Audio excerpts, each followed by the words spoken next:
안녕하세요.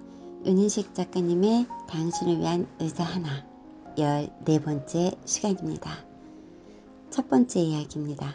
진정한 소유. 진정한 소유는 가지고 있는 물질의 양에 있는 것이 아니라 우리 안에 쌓아놓은 참된 지혜라네.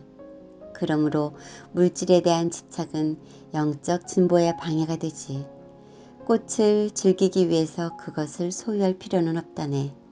아름다운 꽃을 즐기기만 하면 온 세상의 정원이 다 내 것이 되지. 결코 그것을 소유할 필요는 없는 것이라네.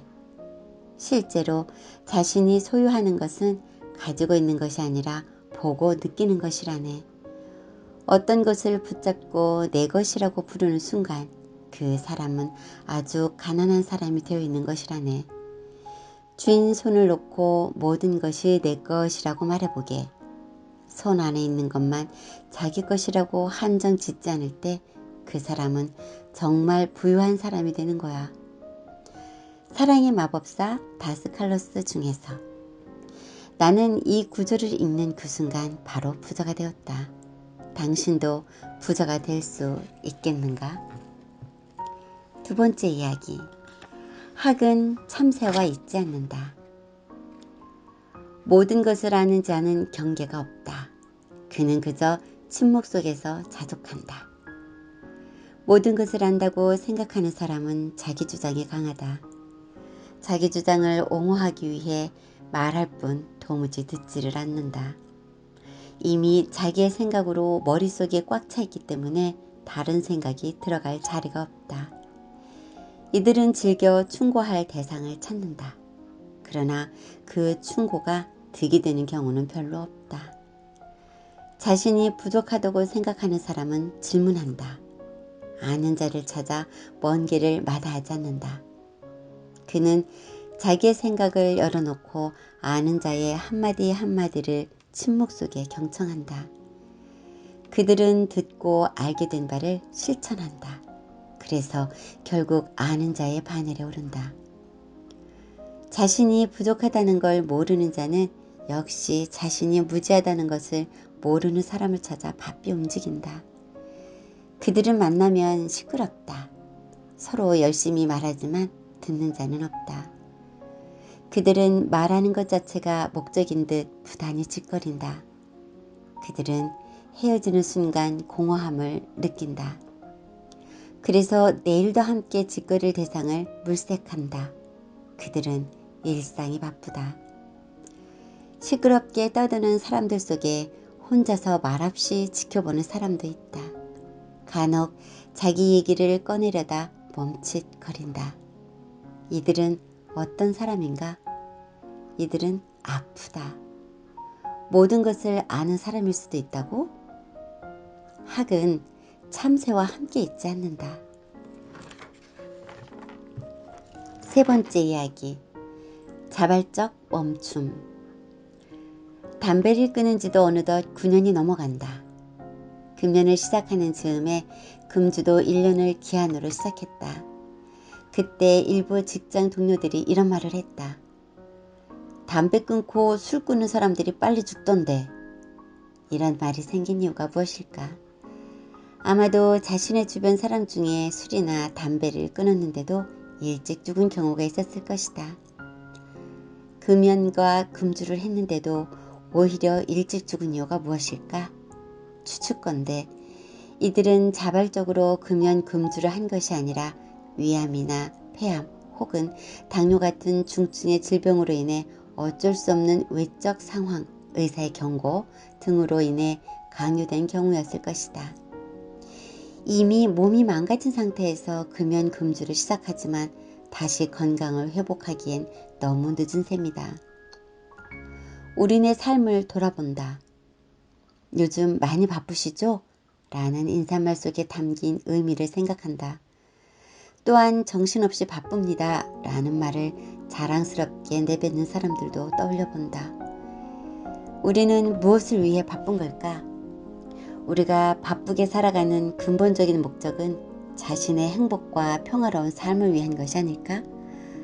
그런데 어느 순간 목적은 잊어버리고 그 목적을 이루기 위한 수단이었던 것 돈, 지위 등 이것이 목적이 되어 정신없이 바쁘게 살다가 어느 날 몸이 아프거나 불시에 닥친 퇴직 등으로 인해 강제된 멈춤의 시기를 맞게 되는 경우가 많다.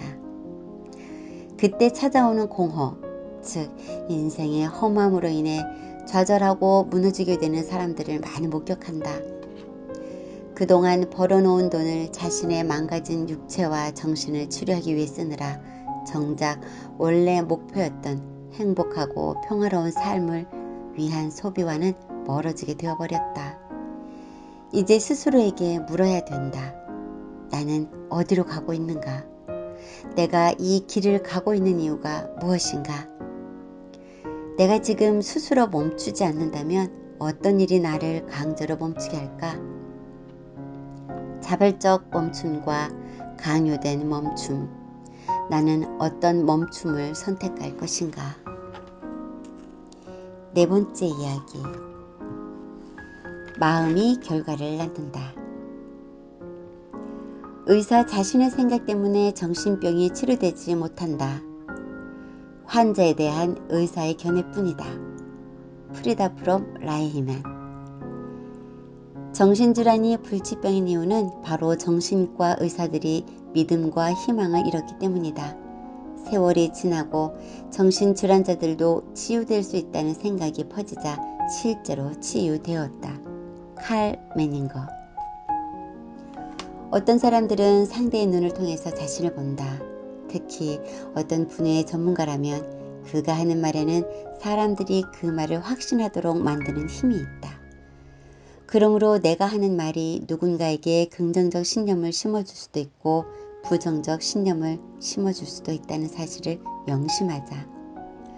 때때로 그 신념을 현실을 창조하는 힘을 갖고 있다. 제럴드 카인이라는 최면술사에 얽힌 이야기가 있다. 그가 주유소에서 잠시 쉬면서 커피를 마시는데 어떤 노부부의 차가 털털거리며 오더니 퍼져버렸다. 그 차를 고치다가 엔진이 폭발하여 할머니가 그대로 불덩이와 함께 날아가 나동그라졌다. 화상과 타박상에 출혈까지 있는 할머니가 공황에 빠져서 어찌할 바를 모르고 있었는데 제럴드 카인이 마시던 아메리카노를 집어 던지고 달려가더니 할머니 앞에 무릎을 꿇어 무엇라고 얘기를 건넸다. 그러자 당황했던 할아버지도 누워있는 할머니와 합류하여 셋이서 농담을 하며 심지어는 껄껄껄 웃기까지 했다. 심각한 부상을 입은 할머니가 고통을 호소하기보다는 함께 여유를 되찾고 911을 기다릴 수 있었던 이유는 무엇이었을까? 다름 아닌 제럴드 카인의 거짓말 때문이었다. 할머니에게 카인이 말했다. 진정하세요. 내 말을 들으세요. 저는 의사입니다. 별거 아니에요. 괜찮아요. 병원에 가서 치료받으면 금방 괜찮아지실 수 있어요. 내가 보기에는 그렇게 아플 정도는 아니네. 놀라서 그렇지. 그런 몇 마디 말에 할머니는 안심하고 911이 올 때까지 농담을 하며 기다릴 수 있었던 것이다. 마침 도착한 911 대원이 자기도 모르게 말했다. 아니 어떻게 된 거지? 이 정도 상처면 죽을 만큼 아파야 정상인데. 그 순간 할머니가 비명을 지르기 시작했다. 정귀수의 최면 심리 수업에서 발췌. 의사도 전문가이고 911 대원도 전문가이다. 그러니 911 대원의 한마디가 상황을 반전시키는 힘을 발휘한 것이다. 교류 분석의 창시자 에릭 번은 인간에 대한 3대 신념을 다음과 같이 강조한다. 인간은 긍정적 존재이다. 인간은 사고할 능력을 지닌 합리적 존재이다. 인간은 변화와 성장을 위한 재결단을 할 수 있는 존재다. 그렇다. 우리가 인간에 대해 가져야 할 무한 긍정을 에릭슨이 잘 표현했다고 생각한다. 바로 그러한 생각이 우리가 마주하는 사람을 성장과 치유의 길로 이끌 수 있다. 상황과 조건만 변하면 누구나 변화할 수 있다. 문제는 우리가 인간에 대해 어떤 마음을 갖고 대하느냐가 중요하다. 그 마음에 따른 결과를 얻기 때문이다. 오늘 내 앞에 있는 사람을 한계의 시선으로 바라볼 것인가, 아니면 가능성의 시선으로 바라볼 것인가.